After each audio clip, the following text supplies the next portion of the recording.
A'udzubillahi minasyaitonirrajim. Bismillahirrahmanirrahim. Alhamdulillahirabbil alamin. Nahmaduhu wa nasta'inu wa nastaghfiruh. Wa na'udzu billahi min syururi anfusina wa min sayyiati a'malina. May yahdihillahu fala mudilla lahu wa man yudlil fala hadiya lahu. Asyhadu an la ilaha illallah wahdahu la syarika lahu wa asyhadu anna Muhammadan abduhu wa rasuluh. Subhanaka la ilma lana illa ma 'allamtana innaka antal alimul hakim. Allahumma 'allimna ma yanfa'una wanfa'na bima 'allamtana wa zidna ilma. Allahumma ati anfusana taqwaha wa zakkiha anta khairu man zakkaha. Anta waliyuha wa maulaha. Rabbi yassir wa la tu'assir, Rabbi tammi bil khair. Amma ba'du. InsyaAllah kita sambung tadabbur surah Al-An'am ayat 120.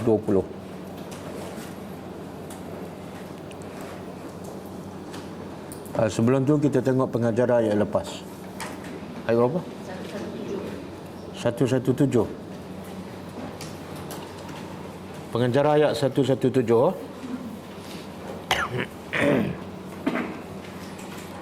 A'udzubillahi minasyaitonirrajim.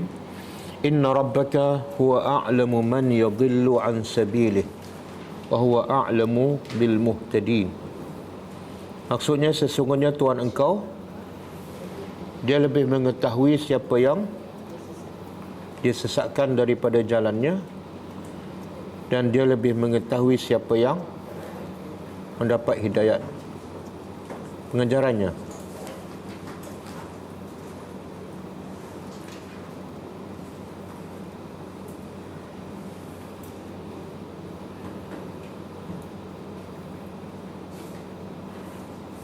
semua manusia yang sesat atau mendapat hidayat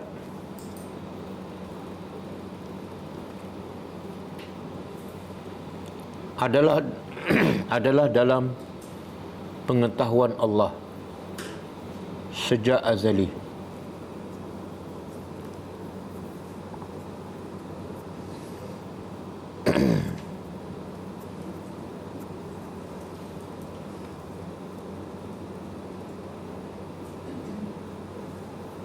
Yang kedua, hak untuk memberi hidayat atau menyesatkan manusia ialah hak mutlak Allah Azza wa Jalla.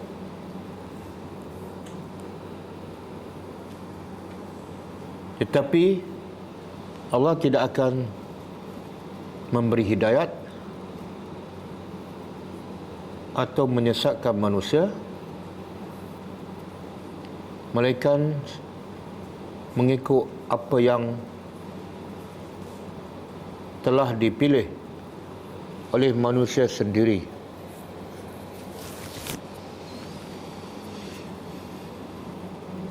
Melainkan mengikut apa yang dipilih oleh manusia sendiri setelah manusia diberi akal, diberi kitab, dan diutuskan seorang Rasul.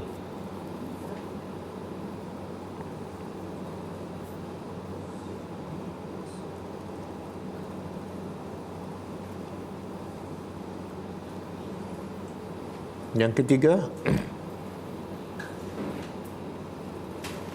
oleh kerana hanya Allah sahaja yang boleh memberi hidayat dan menyesatkan manusia, maka wajib ke atas setiap manusia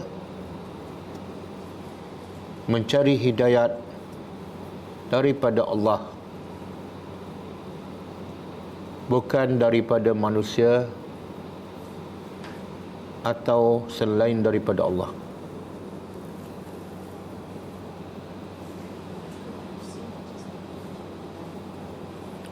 Ayat 118. Fakulu mimma zukira smullahi alaihi in kuntum bi ayatihi mu'minin. Maksud dia, maka makanlah dari apa yang disebut nama Allah ketika disembelih, sekiranya kamu dengan ayat-ayat Allah beriman. Pengajarannya pertama,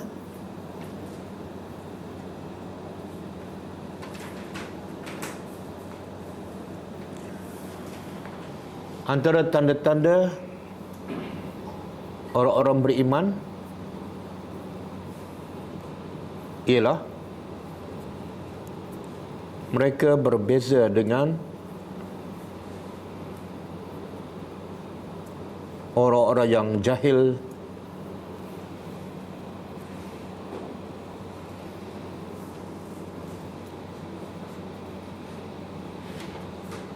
termasuklah orang Islam tidak akan makan sembelihan melainkan yang telah dibenarkan oleh Islam sahaja.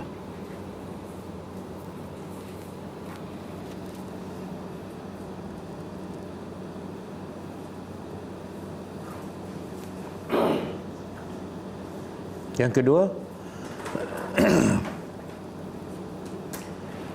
kemuliaan dan keberkatan. Kemuliaan dan keberkatan nama Allah yang kerana itu sesuatu binatang menjadi halal dimakan,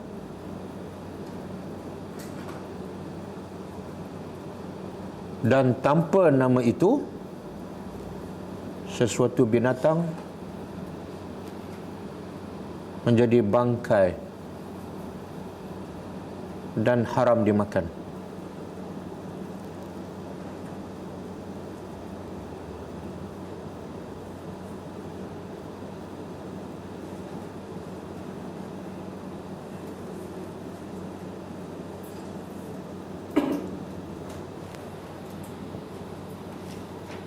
Yang ketiga, keimanan adalah pendorong utama untuk manusia mentaati perintah Allah.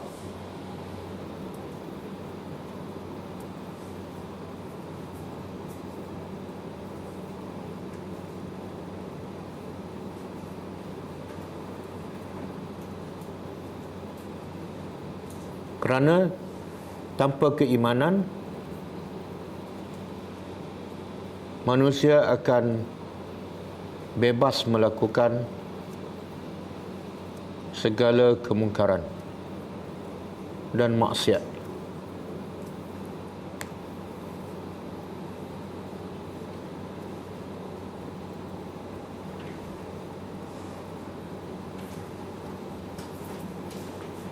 Okey, ayat 119. Wa ma lakum alla ta'kulu mimma zukira smullahi alaihi wa qad fassala lakum ma harrama alaikum illa ma turidtum ilaih fa inna katsiran la yudilluna bi ahwaihim bighairi ilmin inna rabbaka huwa a'lamu bil mu'tadin. Maksudnya, dan kenapa kamu tidak boleh makan apa yang disebut nama Allah ketika sembelih, dan sesungguhnya Allah telah menghuraikan, telah menjelaskan bagi kamu apa yang telah diharamkan ke atas kamu kecuali apa yang terpaksa kamu makan. Dan sesungguhnya kebanyakan manusia sesat dan menyesatkan dengan berpandukan hawa nafsu, bukan berpandukan ilmu. Sesungguhnya Tuhan engkau lebih mengetahui terhadap orang-orang yang melampau.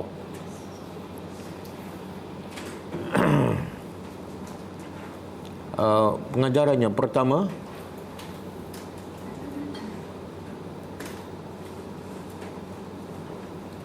asal sesuatu adalah halal kecuali ada dalil yang jelas menunjukkan haram.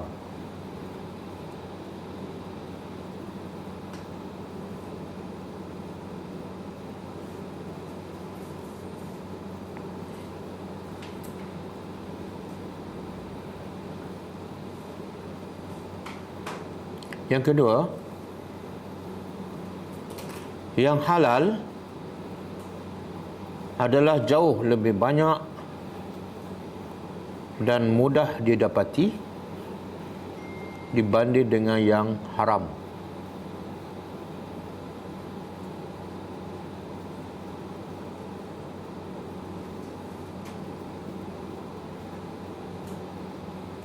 Oleh itu tidak ada alasan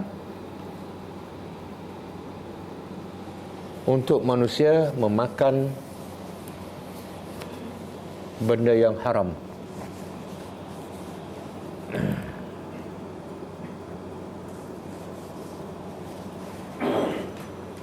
Yang ketiga,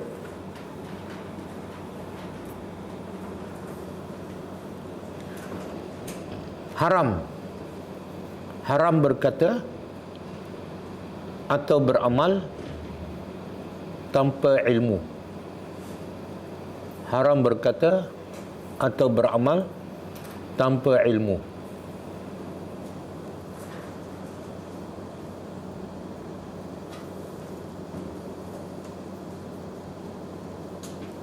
Termasuklah taklid buta. Taklid buta ni ikut je. Atau fanatik mazhab.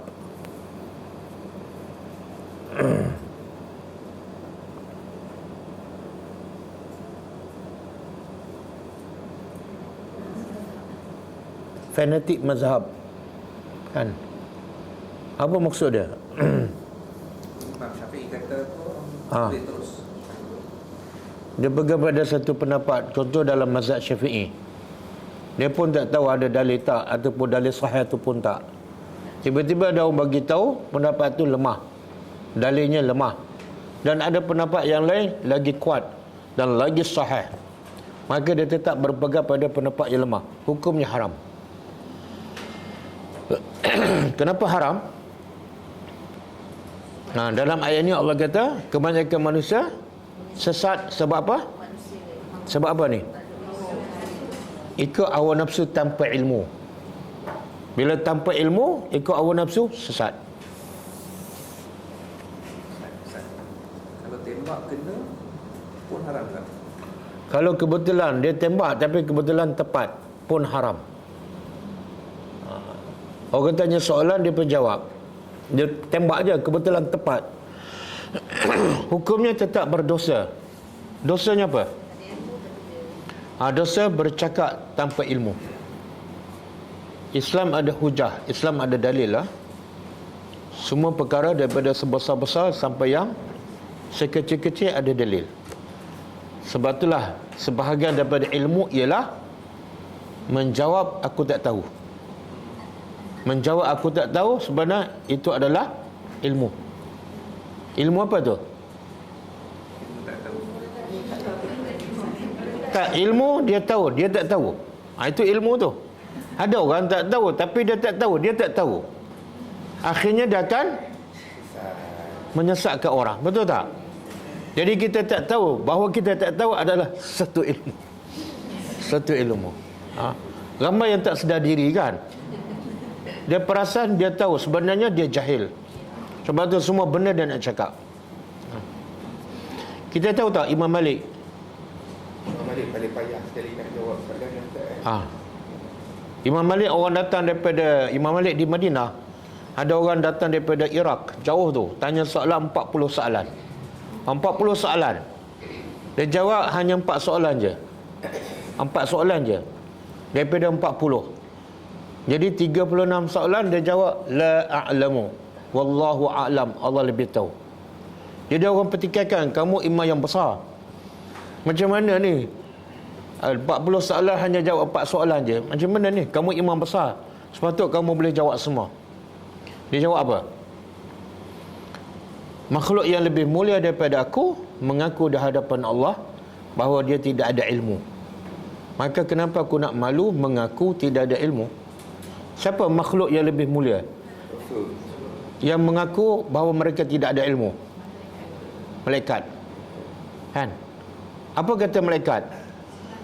Bila Allah beritahu inni ja'ilu fil ardi khalifah, aku nak cipta manusia sebagai khalifah, malaikat minta pencerahan lah. Kenapa kamu nak jadikan makhluk yang menumpahkan darah, membunuhkan sebagai khalifah? Maka Allah kata apa? Inni a'lamu, aku lebih tahu daripada kamu. Dan lepas tu kata malaikat, subhanaka la ilma lana, maha suci engkau, la ilma lana, tidak ada ilmu bagi kami, illa ma 'allamtana, kecuali yang engkau ajar saja padaku. Jadi malaikat pun mengaku tak ada ilmu. Kenapa kita malu nak mengaku tak ada ilmu? Betul kan? Yang patut kita mula apa dia? Dah belajar tapi tak tahu juga. Tak ingat. Lupa. Okey.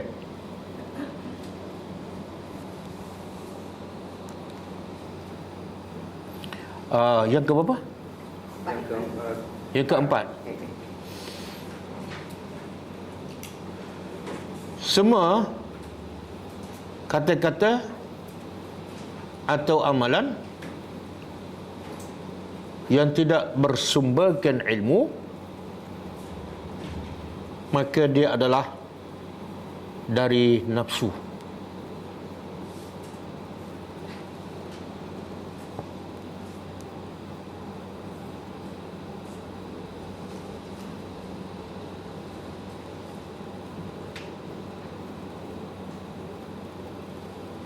Dan semua daripada nafsu adalah sesat.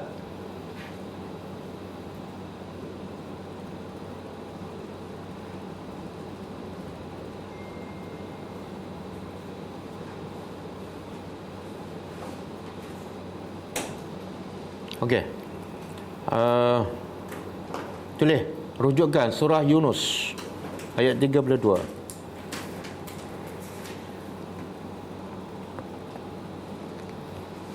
Surah Yunus ayat 32. Allah kata apa?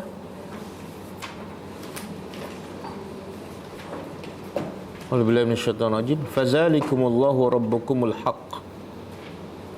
Maka demikian itulah Tuhan Allah adalah Tuhan kamu yang benar.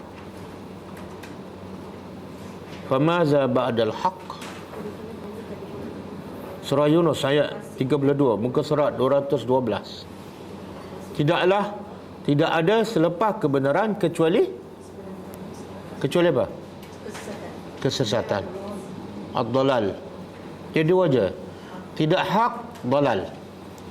Kalau al-haq sumbernya Quran dan hadis. Kalau dalal sumbernya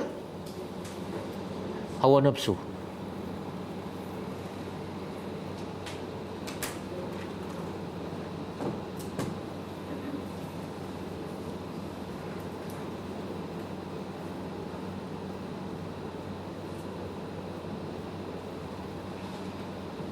Okey.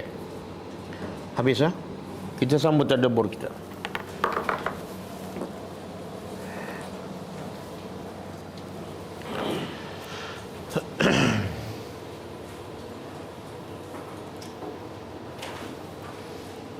A'udzubillahi minasyaitonir rajim.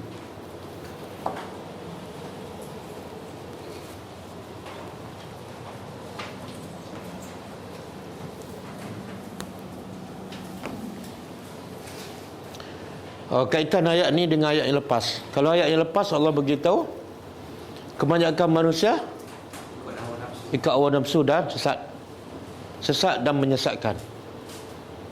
Maka ayat hari ini Allah nak beritahu, setelah kamu jelas kebenaran, maka kewajipan kamu ialah meninggalkan semua yang haram.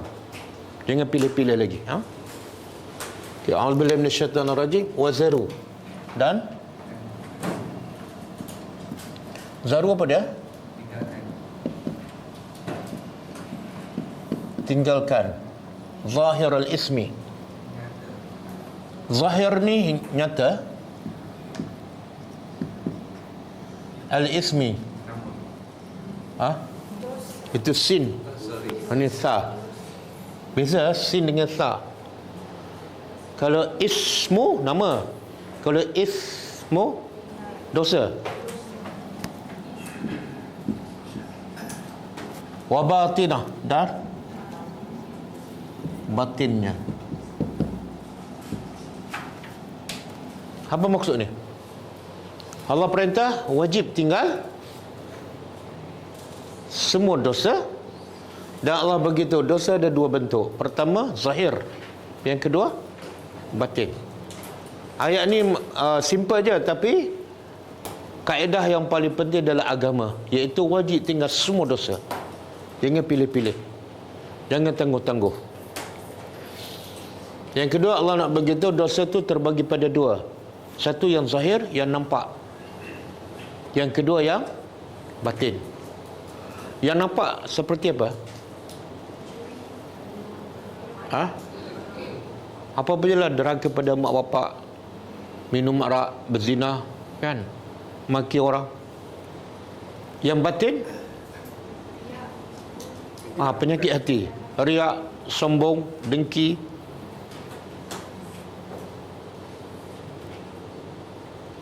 Dia ayat sebelum ini berkenaan dengan sembelihan, kan? Sembelihan tu ialah binatang ternak. Sebab itulah surah ni dinamakan surah Al-An'am. Tapi secara umum surah Al-An'am cerita pasal tauhid, cerita pasal jauhkan daripada syirik. Tiba-tiba cerita pasal binatang ternak. Apa kaitannya? Apa kaitannya? Orang tak ada ilmu jadi macam binatang. Bukan. Tak, dengan sebab binatang ternak kan manusia boleh jadi syirik. Bila tu? Bila dia sembelih bukan kerana Allah. Ini ada orang jahilah. Dia sembelih kan kadang-kadang nak halau hantu, syirik. Kadang-kadang dia sembelih sebab si fulan. Dia nak mulakan si fulan, saya sembelih kerana si fulan, syirik. Jadi nampak macam binatang ternak, tapi amalah yang membawa kepada syirik. Okey. Jadi yang batin ni, kalau dalam kes sembelih ni, dia sembelih sebut nama Allah, zahirnya sah, tapi dalam hati dia nak untuk si fulan, syirik. Itu dosa dalam bentuk batin. Okey. Dan yang paling, yang sebenarnya yang Allah tengok yang mana? Yang zahir ke yang batin? Tak, Allah tengok dua-dua. Jangan terlepas pandang pula. Allah tengok dua-dua, tapi yang lebih Allah fokus batin. Dan kita pula terbalik, yang lebih kita fokus yang syak sendiri. Yang lain Allah nak tengok, yang lain kita fokus. Ada satu hadis kan, Allah kata apa? Nabi kata apa? Innallah la yanzuru ila suwarikum wala ajsamikum walakin Allah yanzuru ila qulubikum wa a'malikum. Cuba terjemah. Innallah la yanzuru, Allah tidak pandang, ila suwarikum. Suar jamak, plural. Kalau satu surah, gambaran. Allah tidak melihat kepada gambaran luaran kamu, image kamu. Wala ila ajsamikum, dan Allah tidak pandang kepada ajsam, jisim, fizikal kamu. Allah cakap ni semua yang manusia fokus. Betul tak? Banyak kita habis masa untuk jaga hati ke nak jaga pembalut hati tu? Pembalut hati kan? Habis Allah tengok apa? Walakin Allah, akan tetapi Allah yang zurin fa'il mudhari', sentiasa memerhati. Kepada apa? Hati kamu. Dan yang kedua, a'malikum, amalan kamu. Adakah menepati sunnah Nabi? Hati adakah ikhlas? Amalan adakah menepati sunnah Nabi? Okey. Sebab itulah setiap amalan yang paling baik apa dah? Amalan yang paling baik, amalan yang dilakukan secara rahsia. Lagi ikhlas, lagi orang tak tahu lagi. Lepas tu Nabi kata, solat yang paling baik selepas solat 5 waktu, solat malam. Solat malam. Kenapa solat malam? Sebab bila malam orang tak nampak. Okey. Ini hadis sahih. Dan Allah bagi amaran, yauma tublas sarair. Yauma tubla as-sarair. Surah apa ni? Tak ingat. Jarang baca surah ni dalam solat. Tak jawab tu mana tak baca lah tu. Tak pernah. Dia surah lazim ni dan tak panjang sangat. Takkan 3 kul je daripada dulu.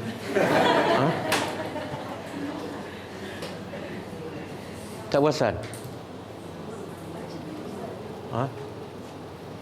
Start baca daripada bismillah tu mungkin kita boleh tangkap. Oh, start daripada bismillah. Okey, bismillahirrahmanirrahim. Okey, bismillahirrahmanirrahim. Sambung. Bismillahirrahmanirrahim. Was-sama'i wat-tariq. Sambung. Oh, saja, tak boleh sambung pun. Was-sama'i wat-tariq. Wa ma adraka mat-tariq, an-najmu ats-tsaqib. In kullu nafsin 'alaiha hafiz. Falyanzuril insan mimma khuliq. Khuliqal insan mimma dafiq. Kemudian sambung. Saya mula, saya sambung. Takkan saya nak habiskan? Oh, tak hafal. Okey. Surah At-Tariq. Allah kata apa? Hari itu tubla dibongkar. Apa yang dibongkar? As-sarair. Sarair, sarirah, rahsia. Ya Allah nak bongkar bukan yang orang tahu. Kita orang tahu kita datang kelas. Orang tahu kita solat Jumaat. Orang tahu kita pergi haji umrah. Tapi orang tak tahu apa dah? Pergi umrah kerana apa? Datang kelas kerana apa? Yang tu orang tak tahu. Yang tu Allah nak bongkar. As-sarair, rahsia. Itu yang dalam batin tu, yang dalam hati. Ya. Okey. Satu lagi. Itu yang paling ada nilai di sisi Allah. Ya. Kalau yang zahir tu ada nilai juga. Dia sebenar bila kat dalam ni betul, yang zahirnya akan betul. Tapi yang kat luar tu betul, tak mestinya yang dalam betul. Sebab orang munafik zahirnya betul, dalam tak betul. Tapi kalau orang beriman, kalau dalam betul, yang keluar tu memang betul.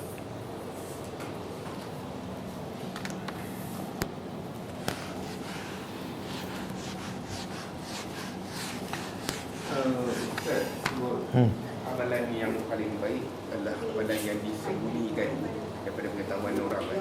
Pengetahuan orang tu termasuk dengan keluarga itu juga. Tak, dia Nabi kata rahimahullah, Allah merahmati seseorang yang bangun malam, kemudian dia kejut isteri dia. Isteri dia tak bangun, dia renjis air.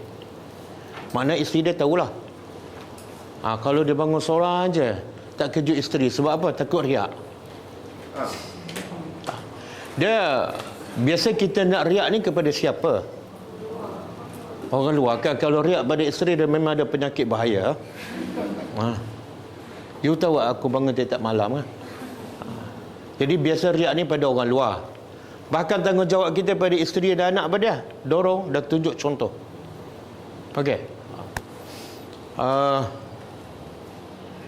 Ada seorang salafus soleh, bila dia solat malam, dia pergi masjid solat subuh kan. Dia sapu muka dia bagi segar. Supaya apa?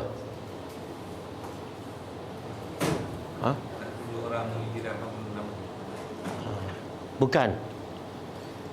Dia terbalik tu. Dia bangun malam, lepas tu bila pergi subuh, dia buat muka mengantuk. Supaya apa? Dia buat muka mengantuk supaya orang rasa dia ni memang tak bangun malam. Jadi macam-macam usaha dilakukan oleh salafus saleh supaya apa? Amalan dia jangan siapa tahu. Sebab ya Allah nak tengok. Bila kita cerita pada orang je, makna apa tu? Itulah riak. Kita nak orang tahu. Contoh dalam surah Al-Insan, bila al-abrar, ahli syurga selalu bagi makan. Allah kata apa? La nuridu minkum jazaan wala syukura. Ikhlasnya al-abrar bila dia bagi makan pada orang, dia kata kami tidak mahu daripada kamu apa-apa bentuk balasan. Wala syukura, walaupun ucapan terima kasih. Makna apa tu? Kalau dia bagi makan pada orang, orang tak ucap terima kasih, langsung dia tak kecil hati. Sebab dia bukan nak ucapan tu. Dia nak apa? Berapa ramai yang manusia buat kerja nak anugerah manusia. Rendahnya nilai manusia.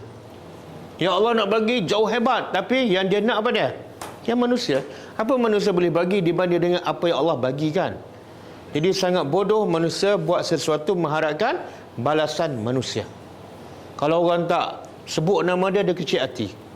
Itu tanda-tanda tak ikhlas. Bahawa bila orang tak terima kasih, dia itulah yang kali terakhir dia bantu orang. Okey?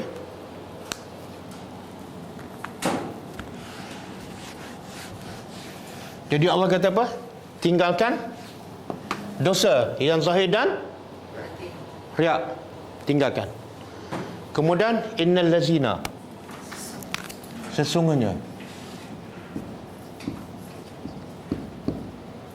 allazina, orang-orang yang yaksibuna, mereka melakukan isma, dosa, sayajzauna, mereka akan dibalas.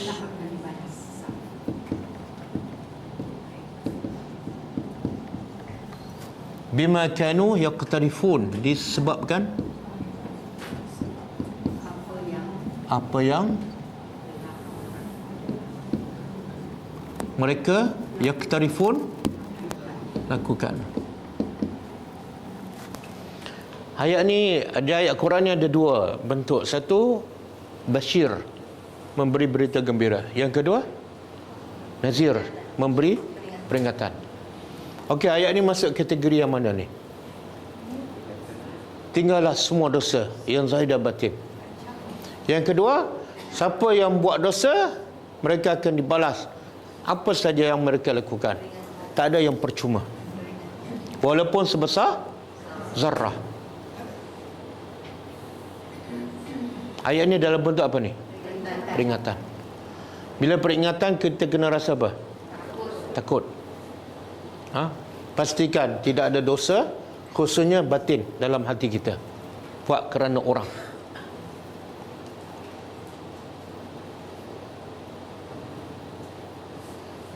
Kata Fudail bin Iyad, kalau kita buat amalan kerana orang, boleh jadi syirik, kan? Buat kerana orang syirik. Kalau tinggal amalan kerana orang, boleh jadi riak. Ada tak kadang-kadang kita tinggal amalan sebab takut orang kata? Contohlah orang datang rumah kita kan, kita biasa zikir pagi. Tapi ada tetamu rumah kita pun tak zikir pagi tu. Padahal ada je peluang nak berzikir. Jadi kita tinggal amalan. Yang tadi buat, yang ni tinggal. Kerana orang, maka hukumnya riak. Macam mana tu? Semua tak faham kan? Kita tinggal sebab apa tadi? Ada tetamu. Takut orang kata. Takut orang kata apa? Kita ni Takut orang kata kita riak. Itulah riak. Faham tak? Supaya orang tak kata aku ni riak. Supaya orang tak kata aku riak. Riak lah tu. Boleh faham tak? Kita zikir macam biasa, betulkan niat lah kan? Kecuali memang tak ada masa. Kalau ada masa, ada peluang, okey ke? Okey, kemudian Allah kata wala ta'kulu, dan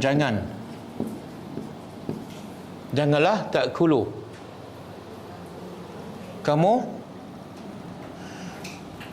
makan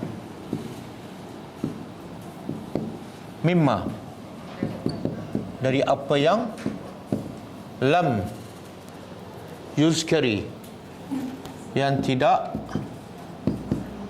disebut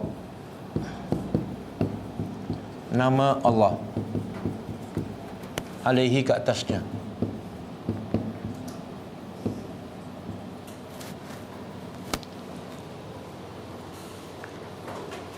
Jangan kamu makan apa yang tidak disebut nama Allah, atau iaitu sembelihan. Ayat sebelum ni Allah kata makan apa yang disebut nama Allah. Ayat ni pula jangan makan yang tidak disebut nama Allah. Bukankah sama? Bukankah sama ke? Makan sembelihan yang disebut nama Allah. Yang ni pula jangan makan sembelihan yang tidak disebut nama Allah. Kan bukan sama? Sama kan? Sebenarnya ayat ini menegaskan lagi bahawa bukan setakat Allah perintah, tapi Allah larang. Pastikan jangan makan benda yang tak disembelih dengan nama Allah. Kenapa Allah begitu? Sebabnya wa innahu, dan sesungguhnya lafisqun, pasti ia adalah fasik. Fasik ni dalam bahasa Arab, al-fisqu makna al-khuruj an ta'atillah.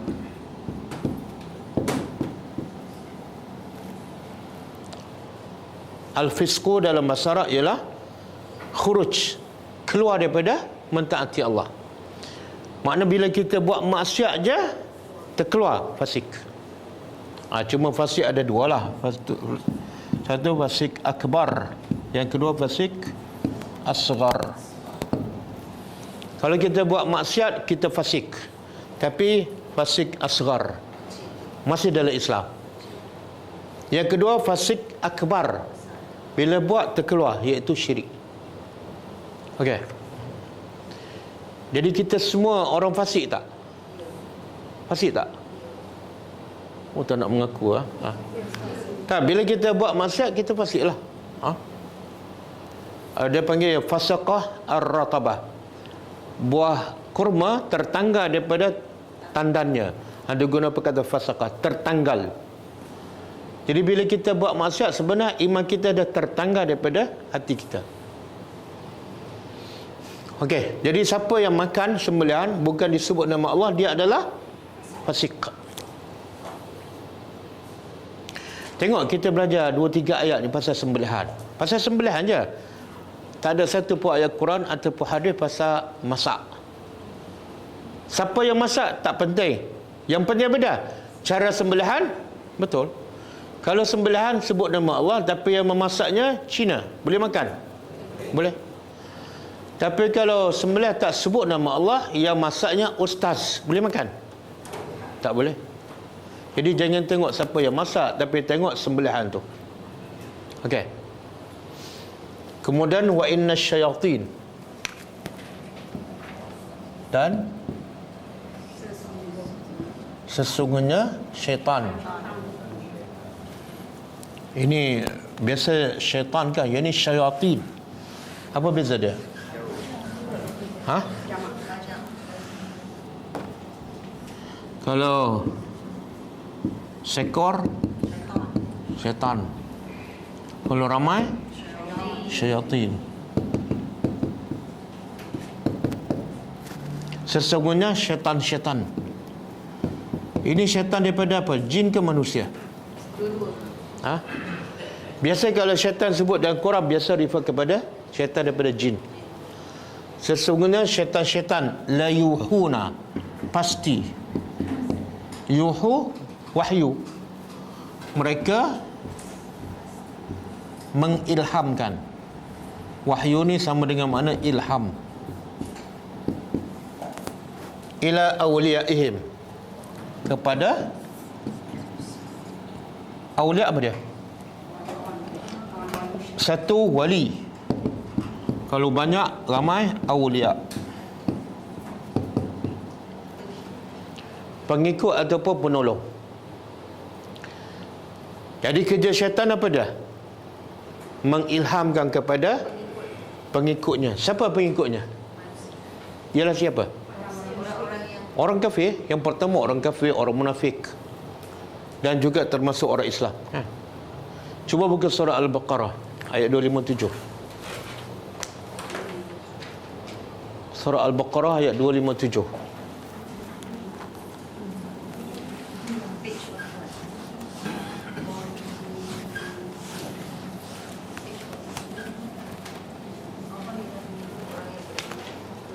Allahu waliyyu allazina amanu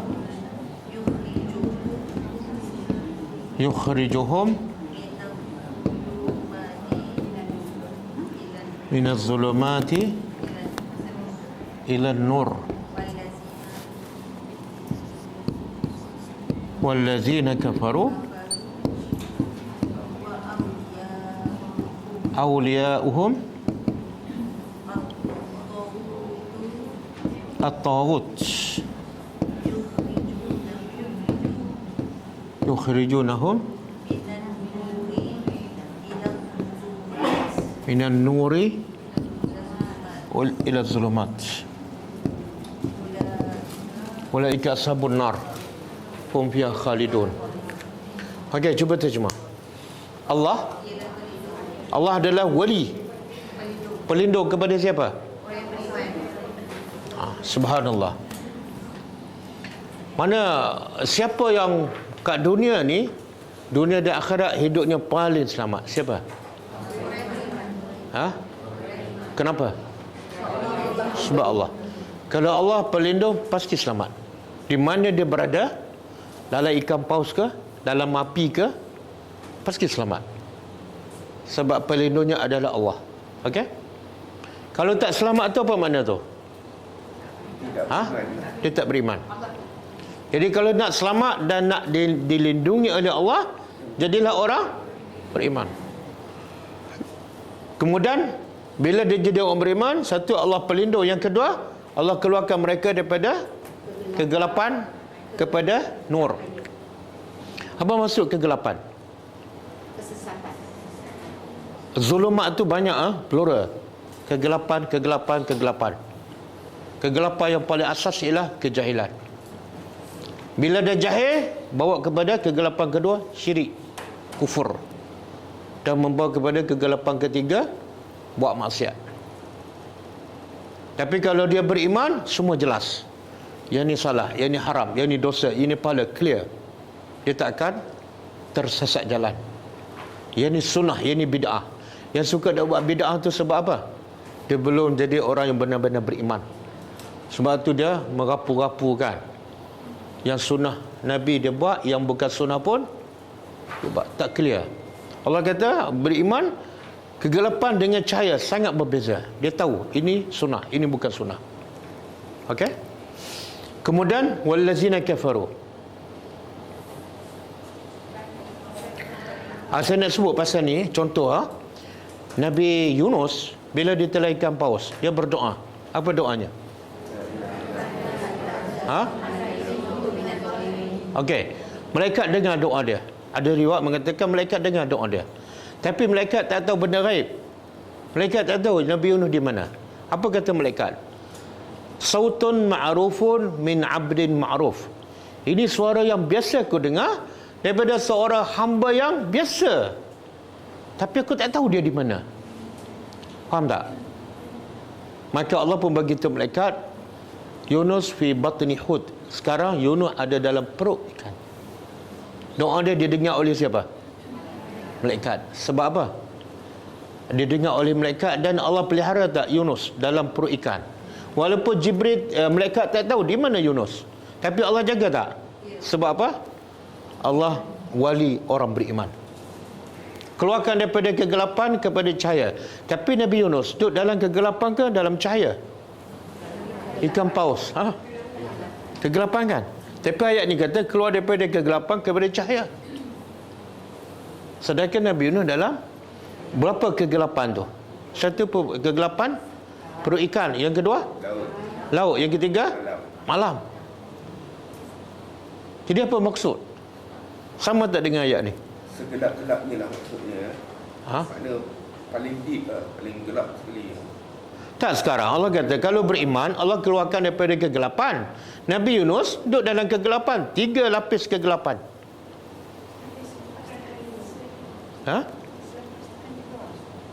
Macam mana? Kuat sikit. Oh, sebelum keluar memang gelap lah. Mana boleh? Allah kata Allah keluarkan orang beriman daripada kegelapan. Bila masa?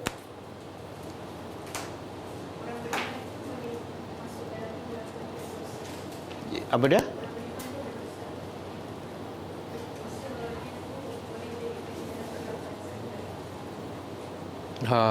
Bukan juga. Subhanallah. Bila kita salah faham pasal kegelapan, kita pun tak boleh jawab. Sebenarnya kegelapan, maksud kegelapan ialah kejahilan, bukan kegelapan cahaya. Berapa ramai yang dalam cahaya tapi tak kenal Tuhan, mulut tak boleh nak berzikir. Nabi Yunus kenal tak Tuhan walaupun dalam kegelapan perut ikan? Kenal tak? Dia boleh berzikir tak? Itulah cahaya.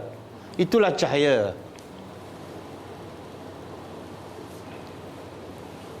Dalam rumah dia ada 20 lampu, tapi tak terkeluar perkataan Alhamdulillah, dia dalam kegelapan.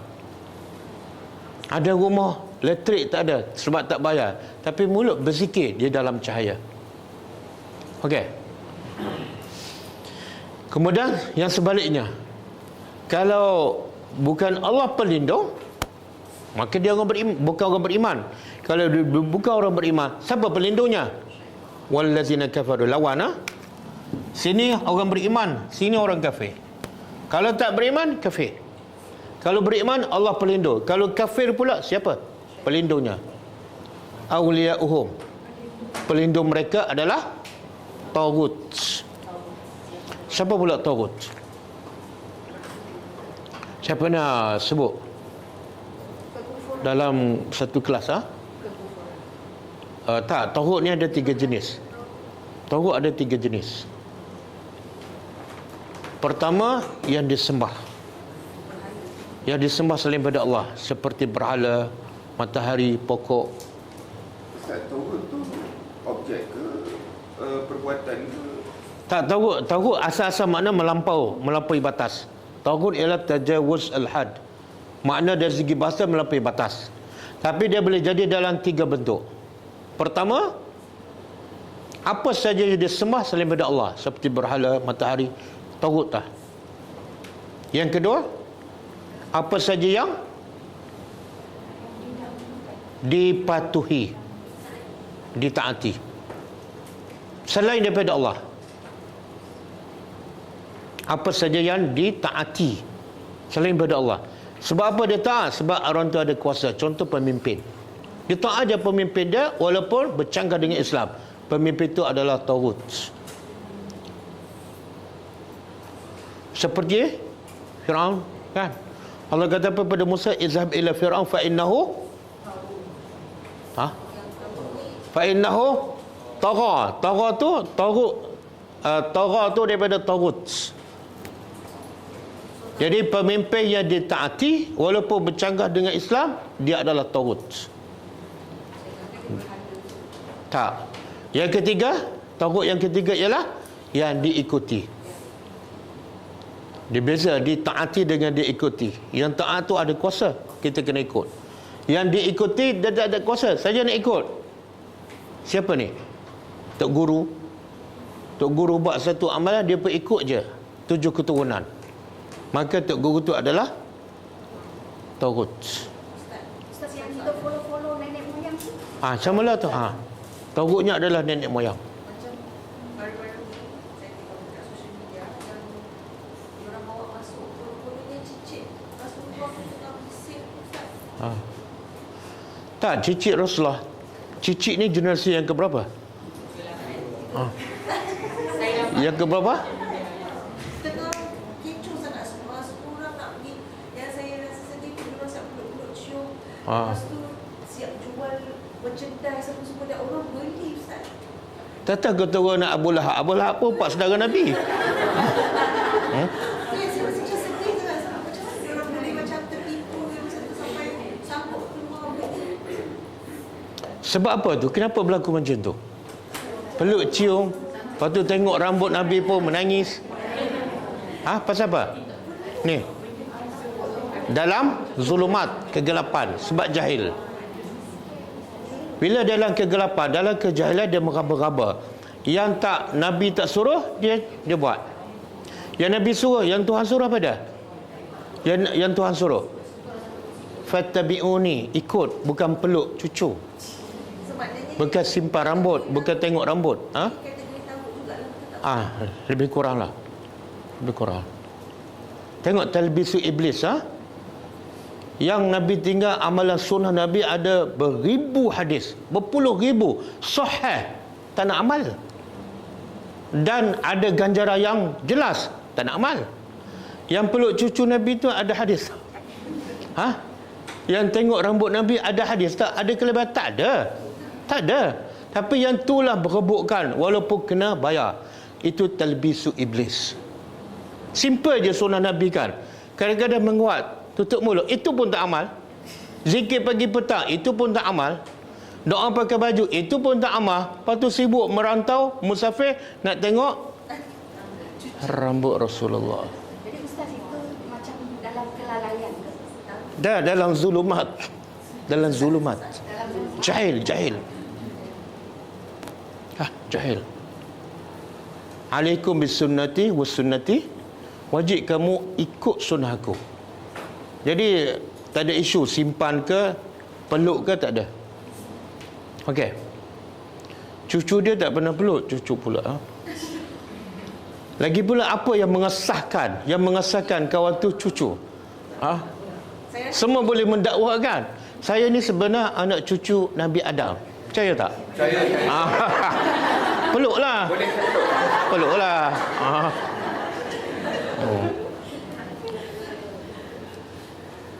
Okey, wali mereka adalah tagut. Dan tugas tagut apa dia? Yukhrijuhum minan nur. Duduk dalam cahaya, tiba-tiba keluar, masuk dalam kegelapan, iaitu kejahilan.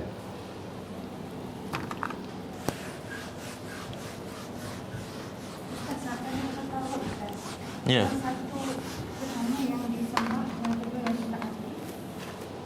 Jika yang diikuti.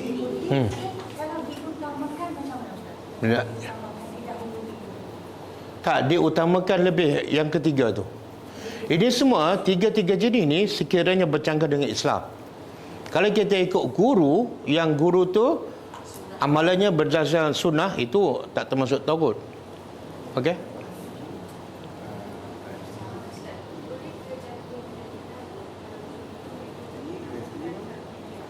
Kuat sikit.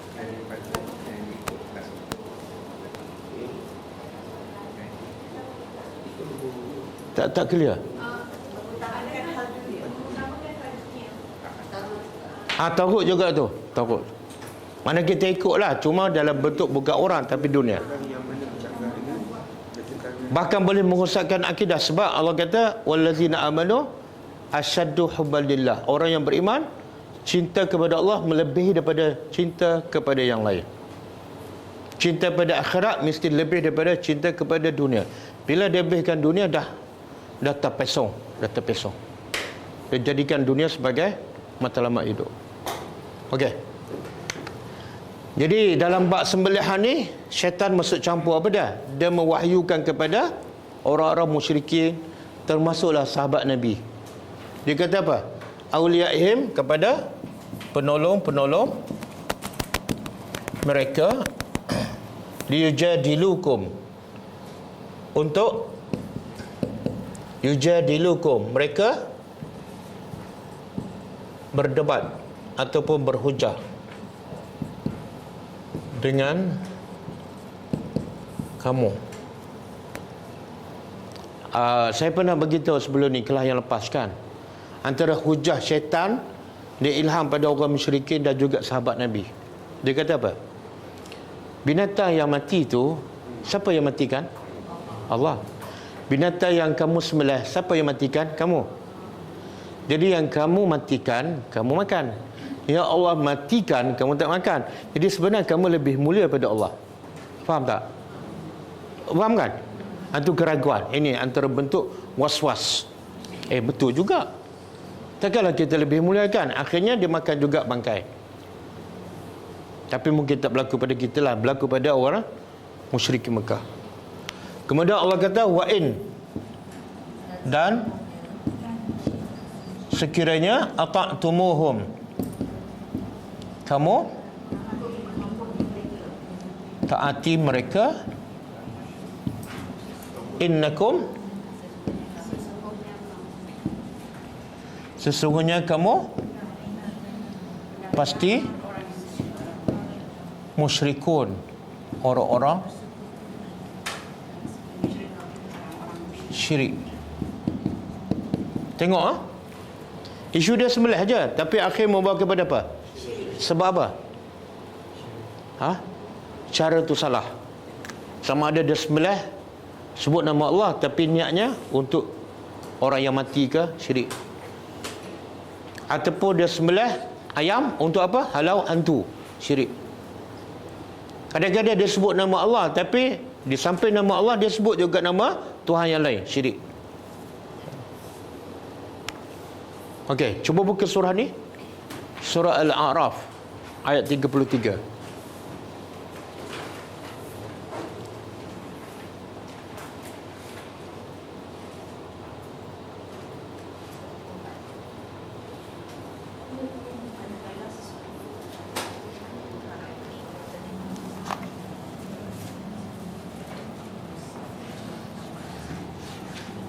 Apa ayat dia? Qul innama harrama rabbiyal fawahisha. Kemudian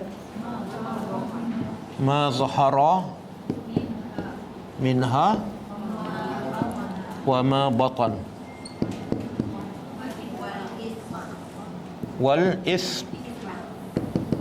wal isma wal baghya bighairi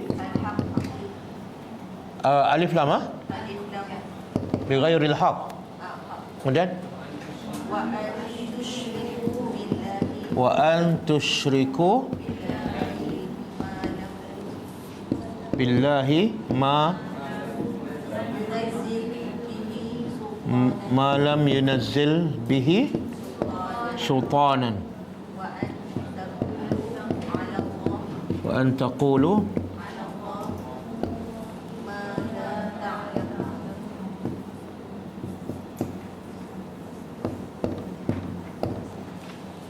Okey. Tengok Allah sebut beberapa dosa yang kadang-kadang kita tak sedar. Qul, Allah perintah pada Nabi, qul, wahai Muhammad beritahu, innama, sesungguhnya, harrama, Rabbi, Tuhanku telah mengharamkan, al-fawahish. Tengok yang mengharamkan ni siapa? Makna apa tu? Hak menghalal dan mengharam hak Tuhan. Nabi Muhammad boleh tak nak mengharamkan apa-apa? Walaupun dia Nabi. Tuhanku telah mengharamkan fawahish. Fawahish jamak kepada fahisha, perbuatan keji. Seperti ada ahli tafsir mengatakan ini dosa besar, seperti zina, liwat. Allah dah haramkan. Ma zahara minha, apa yang zahir, sama seperti atas ni, zahir. Apa yang zahir dan apa yang batin. Mana dosa ni kena ingat, ada zahir dan ada batin. Ramai yang fokus pada zahir saja, tapi dalam hati dengki dan sebagainya. Dan kita tahu antara sebab utama manusia masuk syurga sebab apa? Tak, sebab hati yang bersih. Yauma la yanfa'u malun wala banun illa man atallaha biqalbin salim. Pada hari itu, hari akhirat, tidak ada manfaat sedikit pun harta dan anak-anak, kecuali man atallah, orang yang datang kepada Allah dengan qalbun salim, hati yang sejahtera. Ini dosa batin. Dan ada seorang sahabat yang Nabi kata dia adalah ahli syurga kan. 3 hari turut-turut Nabi kata dia ahli syurga. Dia sahabat yang biasa, bukan tokoh-tokoh sahabat macam Abu Bakar. Nama pun tak sebut, terlalu biasa, terlalu simple. Tapi Nabi kata dia ahli syurga. Apa amalannya? Dia maafkan orang sebelum tidur. Itu amalan apa tu? Amalan qaulun salim. Amalan hati ke amalan fizikal? Dia tak bangun malam kan? Fizikalnya tak bangun malam, tapi hatinya bersih. Mana lebih mudah? Bangun malam dengan maafkan kesalahan orang. Kalau kita, orang ada hutang 10,000 kan, orang bagi pilihan, kamu nak bangun malam, kemudian tuntut hutang, ataupun tak payah bangun malam, halalkan 10,000. Kita pilih yang mana?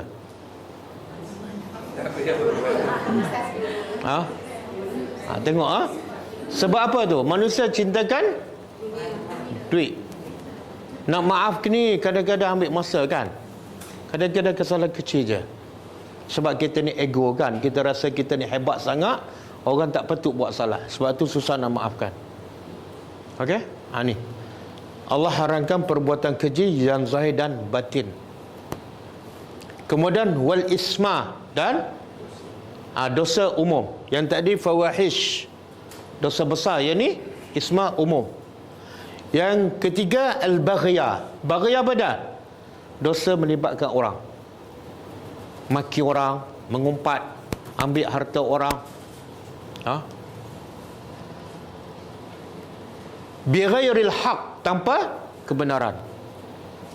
Kemudian yang kelima, yang keenam, wa an tusyriku. Allah juga mengharamkan kamu mensyirikkan Allah. Ma lam yunazzil bihi sultana, yang tidak ada dalil. Memang syirik pada Allah tak ada dalil kan. Jadi ramai yang mensyirik pada Allah memang tak ada dalil pun. Kalau tak ada dalil, kenapa syirik kan? Kemudian ni dosa yang kadang-kadang ramai tak perasan. Yang terakhir apa dia? Wa an taqulu 'ala Allahi ma la ta'lamun. Iaitu Allah haramkan kamu berkata tentang Allah yang kamu tidak ada ilmu. Berlaku. Simple je. Kadang-kadang Allah cakap apa?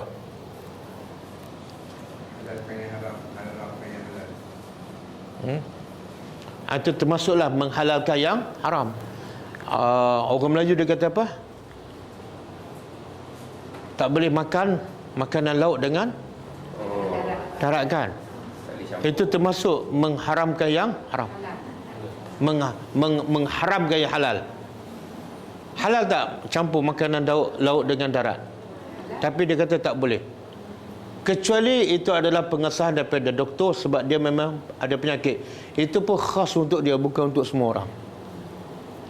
Tak boleh tidur waktu petang kan? Itu bercakap tanpa ilmu. Dan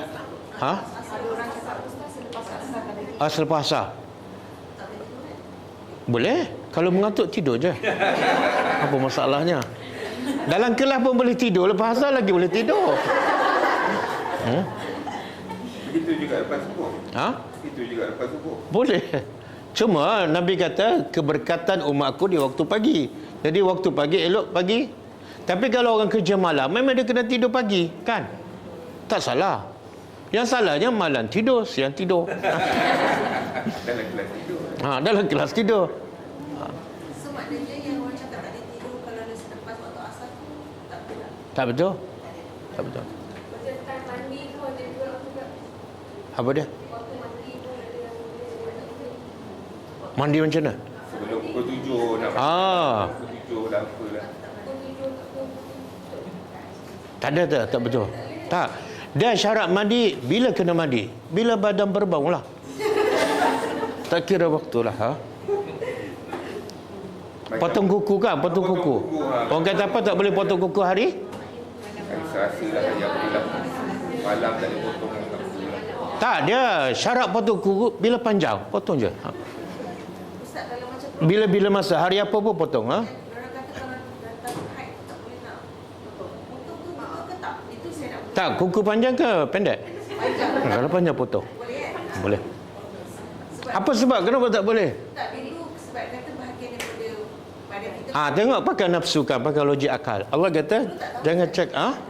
Yalah, nak beritahu masyarakat kita suka bercakap, suka mendengar, suka percaya, tapi tak ada dalil pun. Siap suruh simpan lagi kuku. Ya, itu saya nak tanya, sekarang. Banci setengah. Itu saya nak Dia kalau dah potong kuku, potong rambut, lepas mandi, ambil rambut yang potong, mandi sekali lagi. Patutlah bil air naik. saya dah tak buat dah. Apa lagi? Masuk bilik air kena tutup kepala kan? Kalau tak, syaitan kencing. Itu pun bercakap tanpa ilmu. Oh, itu klasik tu, Ustaz. Yalah. Daripada kecil tu orang dia. Dia masuk tanda pakai tudung. Tak. Yang betul keluar rumah pakai tudung. Termasuklah cakap tentang Allah yang kita tak tahu. Apa dia? Contoh.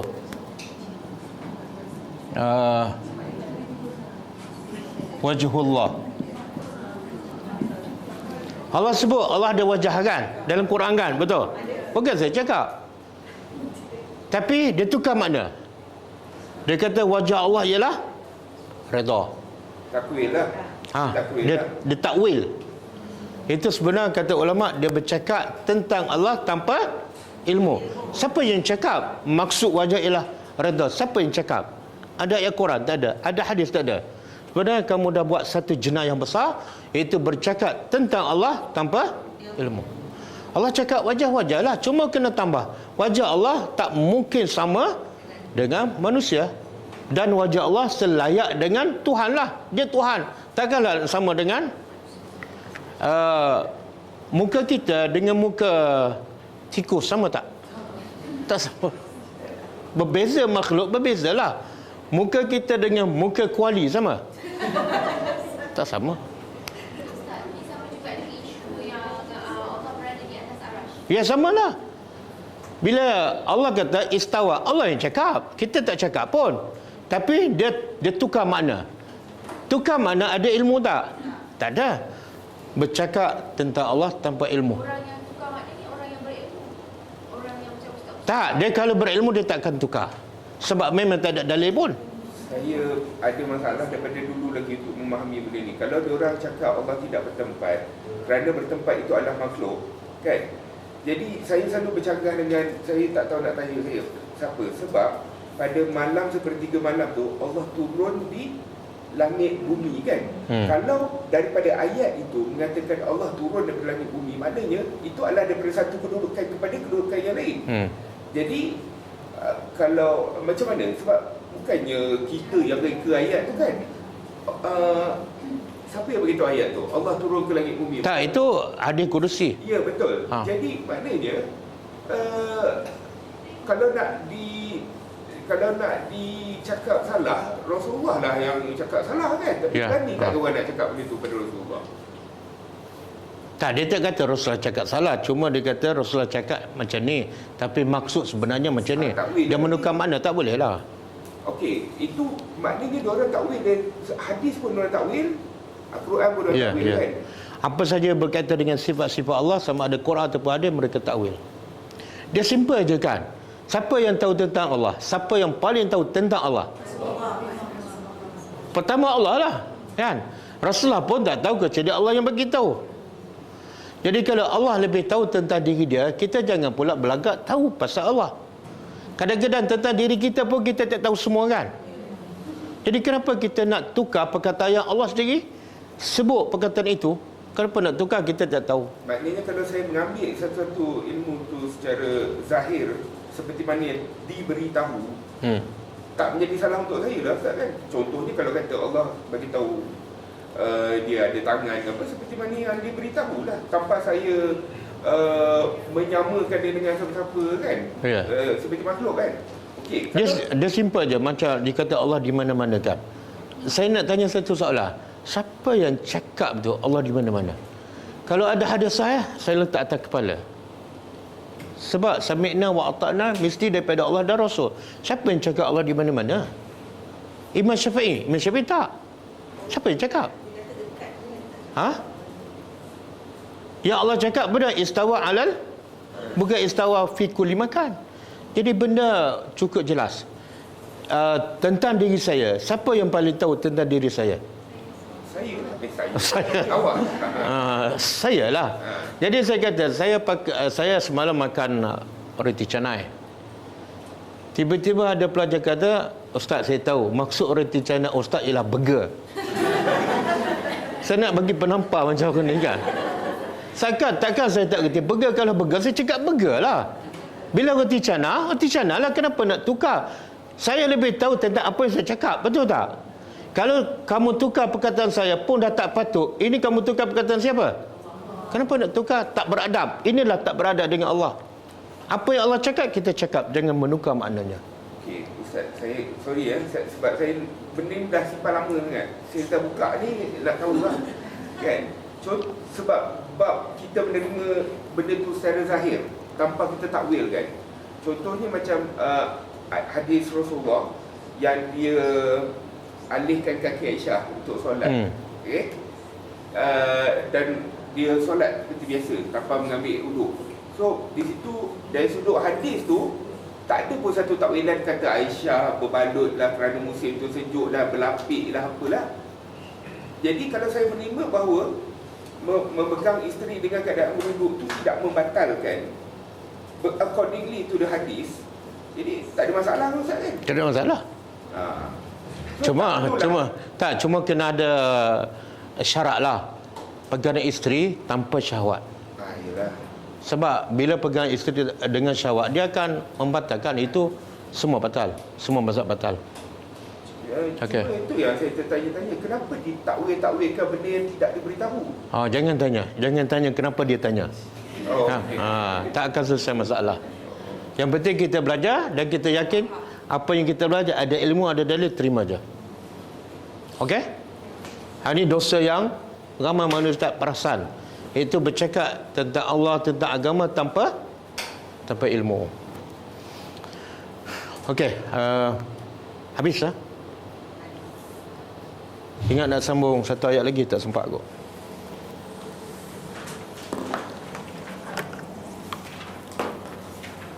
Kita tengok hadis. Ada soalan ke setakat ni?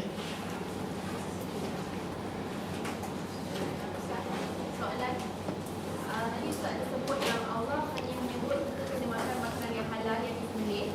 And then kalau macam orang Cina atau orang Islam masak pun tak ada masalah. Tapi macam mana macam kita tak tahu dia masak dalam rumah dia juga masak benda yang tak halal, benda haram macam babi ke atau benda lain. Tapi dia pun masak juga orang Cina, dia rasa dia masak makanan yang halal.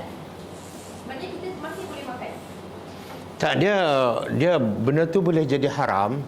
Pertama, benda yang kita makan tu adakah halal ataupun haram. Contoh babi ke, lembu ke, kan? Yang kedua, ia boleh jadi haram bila sembelihannya tak ikut cara Islam.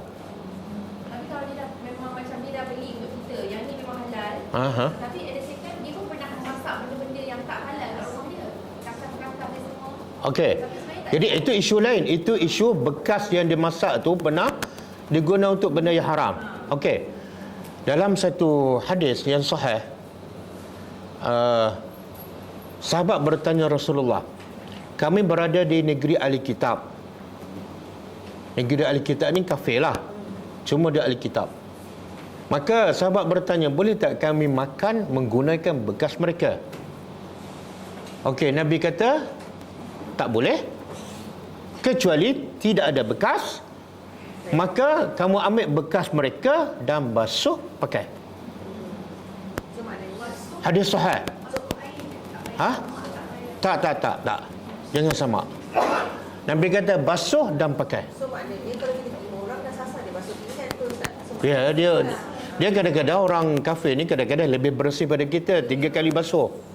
Oh, tak perlu sama. Tak perlu. Kecuali air liur anjing sajalah hanya. Yang kena sama, yang ada dalil ialah bila Nabi kata bekas minuman kamu dijilat oleh anjing, basuh 7 kali, sekali dengan itu je.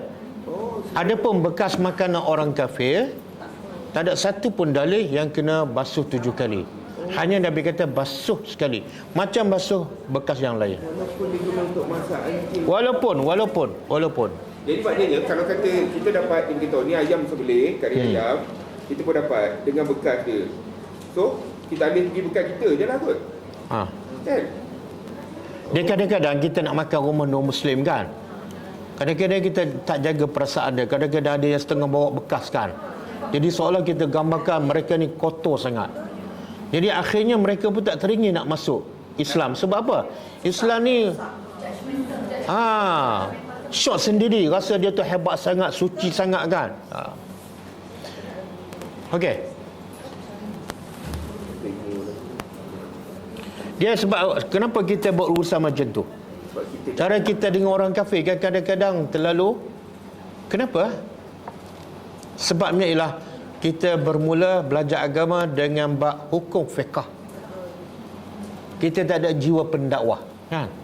Bila kita start dengan hukum fiqh, yang ni haram, yang ni halal, habis. Tak kira siapa aja, mak bapak ke, mak mertua ke, tak boleh. Tapi kalau kita mula belajar agama dengan Quran, kita akan ada jiwa pendakwah. Macam mana aku nak jadikan mak mertua aku orang Islam? Kan? Kita akan selalu ziarah, selalu pergi, selalu makan bersamanya. Kalau orang mu'alaf lebih baik kan? Ya. Dia start dengan Quran kan? Sebab itulah sahabat ada yang orang kafir yang Nabi ikat dia, kafir, musuh, Nabi ikat dalam masjid. Dia orang kafir tapi Nabi ikat dalam masjid supaya apa? Bukan tak panas. Nabi boleh tak ikat dalam rumah? Boleh. Boleh tak ikat dalam kemah? Boleh. Tapi sengaja Nabi ikat dalam masjid. Sebab jiwa Nabi jiwa pendakwah. Bukan nak bagi orang kafir tu mati masuk neraka. Tak. Nak bagi orang kafir tu akhirnya selamat daripada neraka. Caranya apa dah? Ketuk hati dia supaya dia tertarik dengan Islam. Macam mana? Letak dalam masjid. Tengok akhlak orang Islam.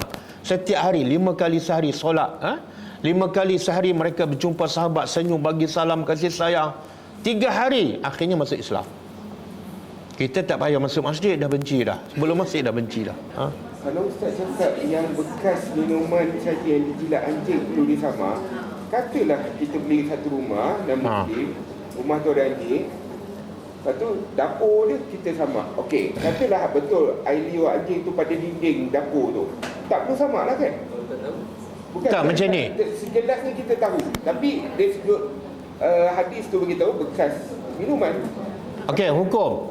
Kita bila menyewa rumah yang non-Muslim, kita menyewa rumah yang sebelum tu non-Muslim tinggal, dan kita tahu dia bela anjing. Saya nak begitu pengalaman saya. Dulu saya menyewa kat UK Perdana. Orang kaya tu. Orang kaya, saya tak kaya pun. Jadi sebelum saya masuk tu Cina, dia bela anjing. Jiran sebelah tu Melayu, doktor. Jadi dia pesan pada saya, Ustaz, rumah ni sebelum Ustaz masuk memang Cina duduk, dia bela anjing. Jadi Ustaz kena samak. Dia pula ajar saya. Kena samak. Tahu tak kena samak berapa kali? 7 kali. Lepas tu sekali? Lepas tu orang Melayu lagi melampau apa dah? Dia samak semua. Lantai, dinding, dapur.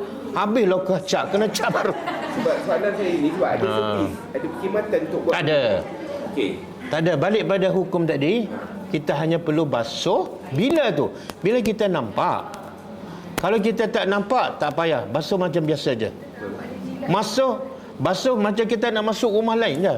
Jangan lebih pada tu. Ada tu sama peti air sekali tu. Ha? Sama peti Ya. air. Sebab orang Melayu dia mula belajar hukum. Bila belajar hukum akhirnya jadi was-was kan. Kadang-kadang sama 3 hari 3 malam. Kadang-kadang tayar kereta dia pun nampak anjing kat luar. Dia tak nampak anjing jilat tayar. Ada. Dia samak tayar kereta. Bukan tayar nak pakai pun.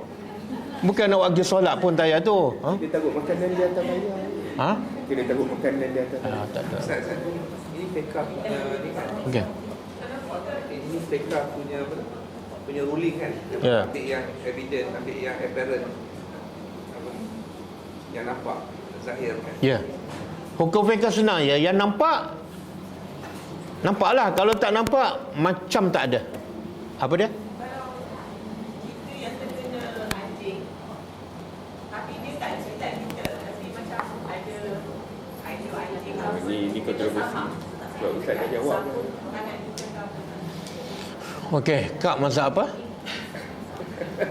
Mazhab apa? Kalau anjing terkena kita. Yalah nak tahu Kak mazhab apa. Saya akan jawab berdasarkan mazhab lah. Dia kalau mazhab Syafi'i kena sama. Ha.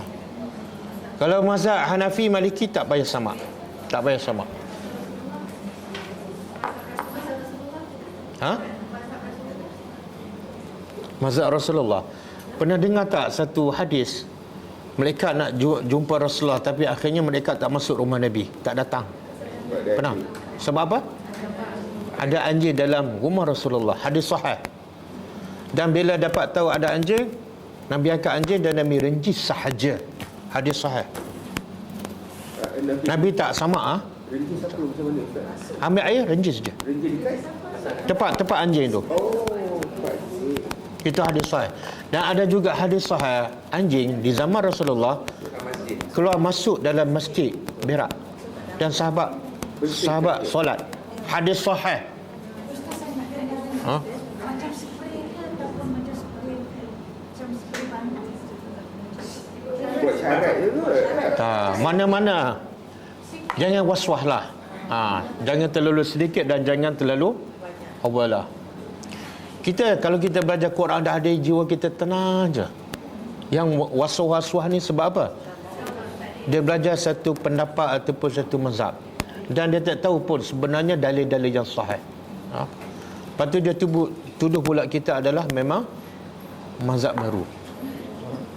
Okey, kita tengok sikit hadis. Cuba baca sambungan. Saya tak tahu berhenti kat mana. Muka surat 13. Saya tak ada muka surat ni. Bab kisah Ka'ab bin Malik. Masih lagi. Dekat obat. Ka'ab meneruskan laporannya. Peringkat ke-berapa lah? Yang ujung ni, Ka'ab meneruskan laporannya. Saya menjawab, wahai utusan Allah, percayalah demi Allah, seandainya saya bukan duduk di hadapan Tuhan tetapi sebaliknya di hadapan manusia lain, saya yakin saya dapat mengelakkan diri daripada dimarahi dengan mengemukakan alasan.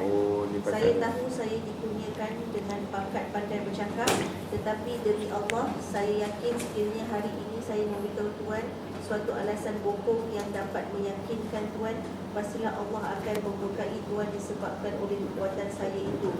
Sebaliknya, sekiranya saya terangkan alasan yang sebenar sehingga Tuhan memarahi saya dalam perkara ini, saya hanya mengharapkan apa yang baik daripada Allah yang Maha Kuat lagi Perkasa. Demi Allah, saya tidak ada alasan walau sedikit pun mengapa saya tidak ikut Tuhan pergi berperang. Okey. Apa yang dia baca tadi dengar kan? Pengajarannya apa? Jadi Ka'ab bin Malik ni dia beritahu sebelum dia jumpa Rasulullah, dia dah plan dah nak bercakap bohong. Sebab sebelum tu semua orang munafik yang tak ikut perang semua cakap bohong. Dan Nabi terima, Nabi maafkan. Nabi tak tahu apa dalam hati manusia walaupun Nabi. Jadi Ka'ab bin Malik pun dia plan untuk bercakap bohong. Tapi bila berdepan dengan Rasulullah, dia kata apa? Kalau aku cakap bohong, aku lepas dengan Rasulullah, tapi Allah tak lepas. Allah akan murka padaku. Itu keimanan. Keimanan. Keimanan manusia, dia tetap yakin Kalau terlepas dengan manusia, dengan Tuhan tak akan terlepas. Dan bila dengan Tuhan tak lepas, itu paling bahaya. Terlepas dengan manusia, mungkin bahaya sikit kan. Kalau tak terlepas dengan manusia, bahaya sikit. Tapi kalau tak terlepas dengan Allah, habis. Satu. Yang kedua, pengajarannya, bila orang tu ikhlas nak kebaikan, Allah akan halang dia buat maksiat. Dia mula-mula niat nak buat maksiat, nak berbohong depan Rasulullah. Tapi sebab niat dia ikhlas, Allah halang dia daripada bercakap bohong. Jadi untuk kita beda, ikhlaskan untuk buat apa saja kebaikan. Bila ada pengaruh ke nak buat maksiat, Allah akan bantu kita hindarkan daripada maksiat tu. Kemudian yang ketiga, Nabi sebut dalam satu hadis, alaika bisidqi, hendaklah kamu bercakap benar walaupun apa keadaan sekalipun. Kenapa? Fa inna sidqa yahdi ilal bir, sebab bercakap benar membawa kepada kebaikan. Dan fa innal birra, sesungguhnya kebaikan, yahdi ilal jannah, membawa ke syurga. Tengok, Nabi nak begitu, syurga bermula daripada apa? Cakap benar. Dan sebaliknya Nabi kata, jaga-jaga kamu daripada bercakap bohong. Walaupun apa keadaan. Sebab bercakap bohong membawa kepada al-fujur, dosa. Dan dosa membawa ke neraka. Mana neraka bermula daripada cakap bohong. Ini ambil pengajaran daripada Ka'ab. Ka'ab sangat takut nak bercakap bohong. Kenapa? Kesudahannya neraka. Jadi cakaplah benar walaupun keadaan apa sekalipun, walaupun kita rugi kat dunia. Sebab itulah kalau kita tengok antara orang munafik dengan Ka'ab, siapa yang untung di dunia? Munafik. Orang munafik. Nabi tak pulau dia hidup macam biasa, aman kan. Tapi Ka'ab dari segi dunia nampak macam rugi. Tapi rugi sementara. Okey, sambung. Kemudian Nabi Muhammad SAW menjelaskan Sallallahu alaihi wasallam. apa yang dikatakan oleh orang ini memang benar. Oleh itu, saudara boleh berdiri sekarang, biar Allah yang memberikan keputusan yang berkaitan kedudukan saudara. Okey, subhanallah. Bila Ka'ab bin Malik cakap benar, Nabi kata apa? Amma haza qad sadaqa. Maka sesungguhnya lelaki ni iaitu Ka'ab telah benar.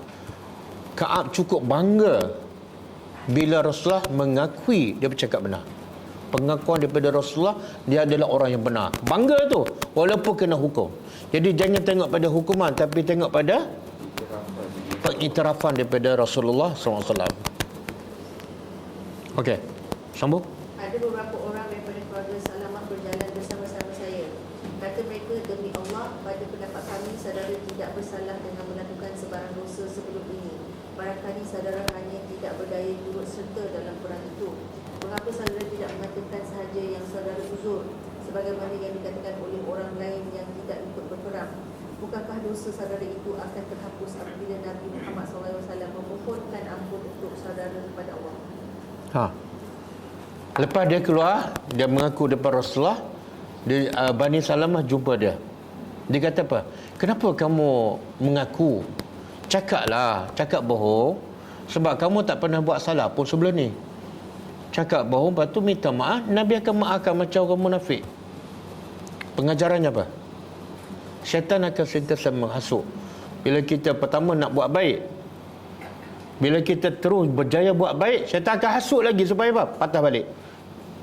Pergilah, ini sekali je. Kali pertama kamu buat salah. Pergi jumpa Nabi, bagi tahu, minta maaf. Nabi maafkan, habis.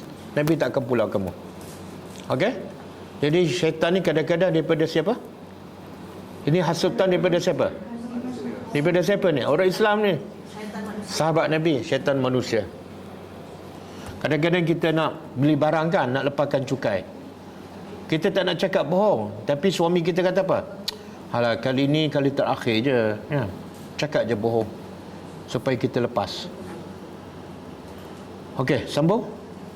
Kata Ka'ab lagi, demi Allah, orang itu semua tidak henti-henti mengolok-olokkan saya sehingga saya ingin pergi semula berjumpa Nabi Muhammad SAW dan ikut apa yang dilakukan oleh dua orang ahli keluarga Salamah itu, supaya saya berdusta kepada diri sendiri.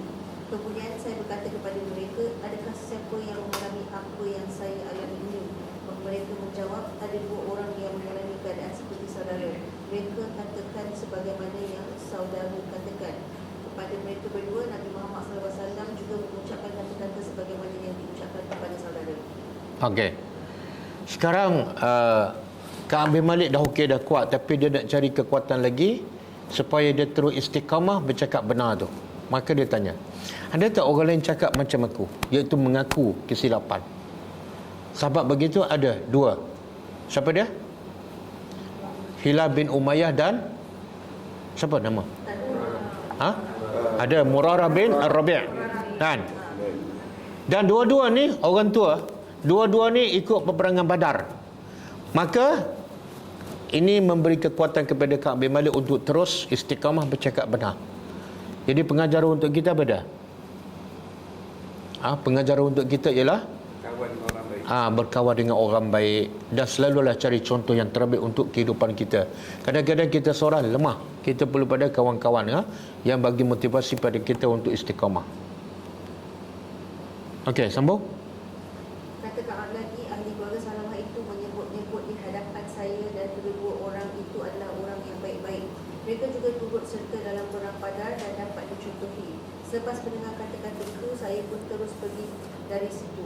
Kemudian Nabi Muhammad SAW melarang orang ramai bercakap-cakap dengan kami bertiga yang tidak ikut dalam perang itu. Bermulalah hukuman. Hukumannya apa? Nabi arahkan semua sahabat jangan bercakap, jangan bagi salam. Kalau tiga orang yang bagi salam, jangan jawab. Jangan apa-apa sekalipun. Nanti kita tengok ada seorang sahabat tu tanya soalan simple apa. Ka'ab bin Malik tanya soalan simple apa, pun tak akan jawab. Sebab apa? Arahan Rasulullah jangan bercakap, walaupun sepatah. Kadang-kadang dia hanya perlu jawab apa? Naam. Itu pun sahabat tak jawab. Menunjukkan sahabat ni sangat patuh pada arahan Rasulullah sallallahu alaihi wasallam. Okey. Dia Nabi pulau dia selama 40 hari. Kemudian sambung lagi 10 hari. Oh, 50 dah. Okey, sambung. Ka'ab berkata, orang ramai menjauhi kami sehingga jiwa saya berasa seolah-olah bumi ini sudah tidak kenal saya lagi. Seolah bumi ini bukan lagi bumi yang saya kenali sebelumnya. Kami bertiga mengalami keadaan begitu selama 50 hari 50 malam lamanya. Dua orang sahabat saya itu duduk di dalam rumah sahaja sambil menangis. Saya lebih tahan sebab antara kami bertiga saya yang paling muda. Jadi saya keluar rumah dan pergi sembahyang jemaah bersama kaum muslimin lain. Saya juga suka pergi ke pasar-pasar tetapi tidak ada sesiapa yang mahu menegur saya. Saya pergi berjumpa Nabi Muhammad SAW selepas tamat sembahyang dan saya ucapkan salam kepada beliau. Dalam hati saya bertanya-tanya adakah beliau akan menjawab salam saya ataupun tidak. Seandainya saya pun bersembahyang dekat sekali dengan beliau dan saya perhatikan beliau dengan teliti sekali. Apabila saya mula sembahyang, beliau memandang saya, tetapi apabila saya menoleh kepada beliau, beliau memalingkan mukanya dan mengelak dari pandangan saya. Begitulah keadaannya sehingga saya rasa sudah lama kaum muslimin membenci saya. Lalu saya berjalan sehingga sampai ke pagar rumah. Okey, dah. Dalam tempoh 40 hari, Ka'ab bin Malik dan dua kawan dia di pulau, dia kata, saya terus pergi ke masjid solat berjemaah. Cuba bayangkan, dia pergi masjid, Nabi tak layan, Nabi tak cakap, sahabat tak cakap, Abu Bakar tak cakap, Umar tak cakap kan. Tapi dia boleh istiqamah solat jemaah. Pengajarannya apa?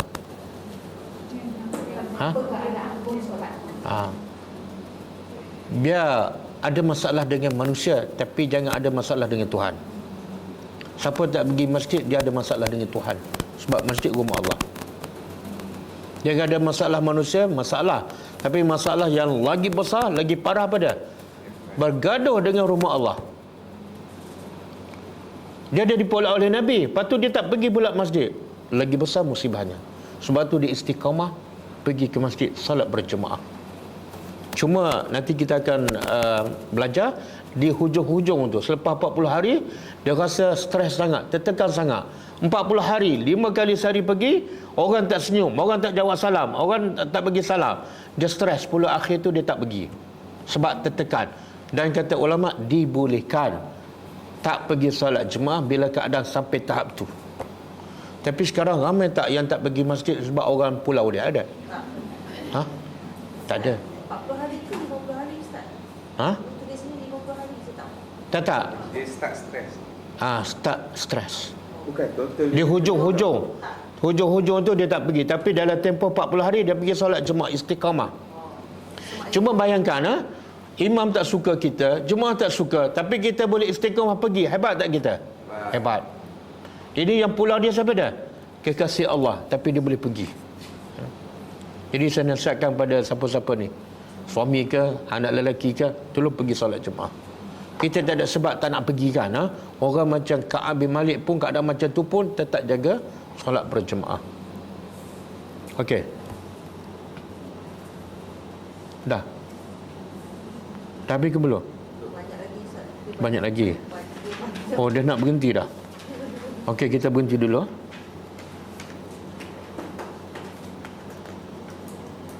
Cuma last sekali cuba buka surah At-Taubah ayat 118. Surah At-Taubah ayat 118. Ayat ni Allah rakamkan cerita bagaimana keadaan Ka'ab bin Malik dan dua orang sahabat tu bila mereka bertiga di pulau oleh Rasulullah dan para sahabat. 118. Masing-masing tengok terjemahan dia, baca dan faham. Bagaimana keadaan Ka'ab bin Malik dan dua sahabatnya bila mereka di pulau. Muka surat 206. Muka surat 206.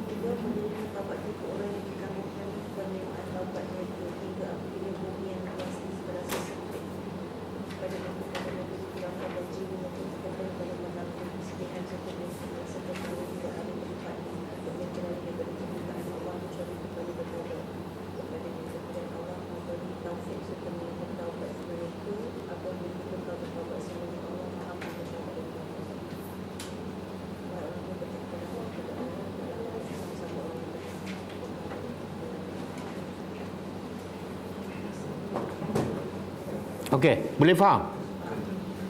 Kak berkata apa? Dunia yang luas tu, Madinah yang luas, dia rasa macam yalah, macam dia seorang-seorang je. Tak ada siapa layan dia. Tapi itulah, nak begitu Allah bila nak bagi kemuliaan, ujiannya sangat besar, bayarannya sangat mahal. Kamu kena rasa sunyi, rasa sempit, rasa di pulau, barulah kamu dapat anugerah yang mahal daripada Allah Subhanahu Wa Taala. Okey, cukup setakat ni. Ada soalan? Tak ada. Kalau tak ada, kita tutup. InsyaAllah malam ni ada Kelatan Dabur pukul 9 suku. Isnin ada, kalau tak kiamat. Ada insyaAllah. Dan kepada pelajar daripada Ipoh, insyaAllah besok kami akan ke Ipoh. Pelajar online yang ada di Ipoh, boleh kontak pihak admin untuk kita buat perjumpaan di sana insyaAllah. Okay, kita tutup dengan baca tasbih kafarah. Subhanakallahumma wa bihamdika asyhadu an la ilaha illa anta astaghfiruka wa atubu ilaik. Assalamualaikum warahmatullahi wabarakatuh. كتاب الله ترق جنانه وتنى العظيم